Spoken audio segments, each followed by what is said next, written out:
Howdy folks, Pilgrim here. Here we are on Revelation 5.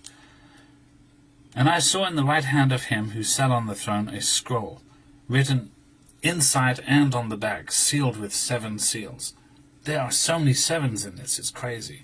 And in the Genesis timeline, it's, 70 years plus 7, and then 7 years from that, and there are 7s all over the place. And one day, I dream, I know I'll never get around to it, but I dream of writing up a chart of everything that I know in the Genesis timeline, with the years, the lunar calendars, the blood moons, the tetrads, the solar eclipses, and you will just see so many 7s. You can't make this stuff up. Man cannot organize this or fake it, because he cannot control the movements of the sun or the moon. He can only fake and lie. It's crazy. That's why I bang on about the Genesis timeline so much. And I saw in the right hand of him who sat on the throne a scroll written inside and on the back, sealed with 7 seals. Then I saw a strong angel proclaiming with a loud voice, "Who is worthy to open the scroll and to loose its seal, and to loose its seals?" And no one in heaven or on earth or under the earth was able to open the scroll or to look at it. Your first thought would be those who have died, when it says those under the earth. No one in heaven or on the earth, or who has died in history or whatever, or under the earth, was able to open the scroll or to look at it. I would point you to the 10 Commandments, where the Lord commands us to worship only the Lord, the true God, not to be distracted by demons. Don't make an image for yourselves of anything in heaven. Don't even make an image of Christ. You cannot be represented. That's what the first century Christians understood. And when you look at the catacombs with renditions and pictures of everything they believed and the disciples and so on, they always left the faces blank, especially of Jesus, because he could not be represented. They knew that. And they didn't, and they wanted to avoid idolatry. But in the 10 Commandments it says, do not make an image for yourselves of anything in heaven, on the earth, or in the waters under the earth. Now, waters refers to the philosophies of men. Because every time throughout the Old Testament, when Abraham met his wife, and Jacob met his wife, and Isaac met his wife, and so on, things like this, and the constant building and meeting at wells was involved.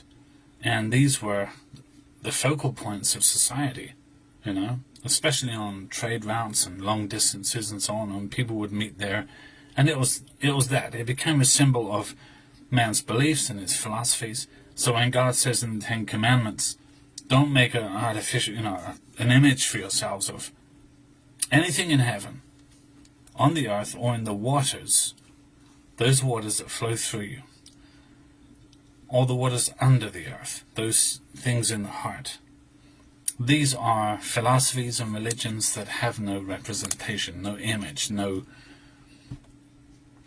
not represented by a god or a deity. For example, socialism, Marxism, Buddhism. These are philosophies. They don't have you can't represent them very well with an image or something like that. There's no image for socialism, communism, etc., etc. And what I see here is, and no one in heaven or on the earth or under the earth. There is no... Jesus said, I am the way, the truth, and the life. There is no teaching. There is no revelation. There is nothing in all of creation that has the authority to open this scroll. And John's reaction? So I wept much, because no one was found worthy to open and read the scroll, or to look at it. This massive, tremendous build-up. He's been taken to heaven. He's seen all of these things going on in chapter 4. It's a massive crescendo, and finally it comes down to it. And millions of angels are standing around watching. He's watched all of this go on. and then it centers on this scroll, and then no one is found to even look at it or open it. But one of the elders said to me, "Do not weep. Behold, the Lion of the tribe of Judah, the Root of David, has prevailed to open the scroll and to loose its 7 seals." And I looked, and behold, in the midst of the throne and of the 4 living creatures, and in the midst of the elders, stood a lamb as though it had been slain, having 7 horns and 7 eyes, which are the 7 spirits of God, sent out into all the earth. Now you know these were the 7 spirits, right? You've got to know these were the 7 spirits in chapter 1, verse 4. And who was, him who is, and who was, and who is to come, and from the 7 spirits who are before his throne. And then these 7 spirits are over the 7 churches at the very beginning, and to the angel of the church in Philadelphia, and to the angel of the church in the Laodiceans, and so on. And then at the end of every single letter to each of the 7 churches, Christ says, "Now listen up, all of you. What I'm saying to this church, pay attention." Every single letter. So it wasn't just about the 7 churches. The same 7 spirits here. Having 7 horns and 7 eyes, which are the 7 spirits of God, sent out into all the earth. That proves the preterists wrong, by the way, who said that all prophecies have been fulfilled. So that shuts them up. Then he came and took the scroll out of the right hand of him who sat on the throne. Now when he had taken the scroll, the 4 living creatures and the 24 elders fell down before the Lamb, each having a harp and golden bowls full of incense, which are the prayers of the saints. I try to explain this to my wife, bless her heart. She doesn't get it. She doesn't understand it. Bowls full of incense, which are the prayers of the saints. And they sang a new song, saying, "You are worthy to take the scroll and to open its seals, for you are slain and have redeemed us to God by your blood, out of every tribe and tongue and people and nation, and have made us kings and priests to our God, and we shall reign on the earth." I'd love to hear that sung. I wouldn't know how to make that work in English, but anyway, rhyming and, Then I looked, and I heard the voice of many angels around the throne, the living creatures and the elders, and the number of them was 10,000 times 10,000 and thousands of thousands. John couldn't even count. Saying with a loud voice, "Worthy is the Lamb who was slain to receive power and riches and wisdom and strength and honor and glory and blessing." 7. And every creature which is in heaven and on the earth and under the earth, and such as are in the sea, and all that are in them. And the sea is, again, it depends, a lot of people teach that the sea of mankind, all of mankind. And this brings to mind the prophecy that at that time every knee shall bow when he returns. And every creature which is in heaven and on the earth and under the earth, all the dead, judge of all the dead, and such as are in the sea, and all that are in them, I heard saying, "Blessing and honor and glory and power be to him who sits on the throne, and to the Lamb,